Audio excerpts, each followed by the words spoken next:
Hey, there are two kinds of people in the world. We could add all kinds of things to this, but let me just take you here. There are two kinds of people in the world. There are those who are experiencing trouble and those who will experience trouble.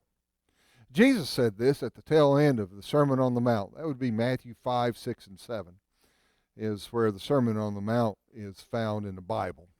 Jesus said at the tail end of the Sermon on the Mount, where he talks about two different men who built houses. One fella built his house on a foundation of solid rock, while the other fella built his house on an unstable and shifty foundation of sand. Say that fast 3 times. Then Jesus said about both those houses in Matthew 7, verses 25 and verse 27. Jesus said about both those houses, and the rains descended, and floods came, and the winds blew and beat on that house. You see, it's not a matter if the rains descend, it's a matter of when the rains descend and how severe the storm is. Now, I wish I could say that we'll reach a point in our lives when all our problems will vanish.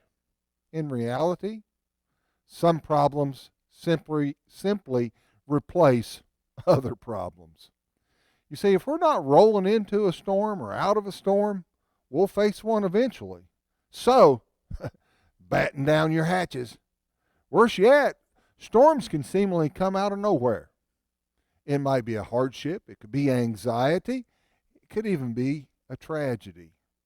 But it's something that comes up pretty quickly, and it has a major impact on your life. Sometimes those trials and hardships in our lives seem random, but they never really are. It's just the way things roll in this broken, sin-soaked world. Jesus says in Matthew chapter 5, verse 45, this is the New Living Testament paraphrase, so if you want to look at it in your own translation, go ahead. I just like the way this rolls. In Matthew 5:45, Jesus says this, for he gives his sunlight to both the evil and the good, and he sends rain on the just and the unjust alike. I find great solace in God's Word, particularly what Paul says in 2 Corinthians 4, verses 17 and 18. Excuse me. So listen to this when you think about these storms that we're facing or will face. Paul says this, 2 Corinthians 4, 17 and 18.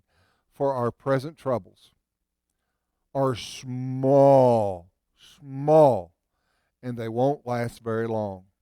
Yet they produce for us a glory that vastly outweighs them and will last forever. You see, storms have a beginning, a middle, and an end, and something will come out of them.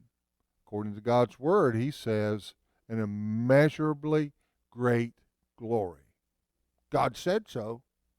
Now, we can't control many circumstances, nor can we control what people say to us or about us. Oh, snap. We can't control everything that comes our way, but we can control our reaction to it. If it's got webbed feet and a little curly Q tail on his backside and it waddles and it quacks, it's probably a duck. It's okay to call it a duck. See, we can't control everything that comes our way, but we can control our reaction to it. We can choose to believe God has got this, and he's got you right where he wants.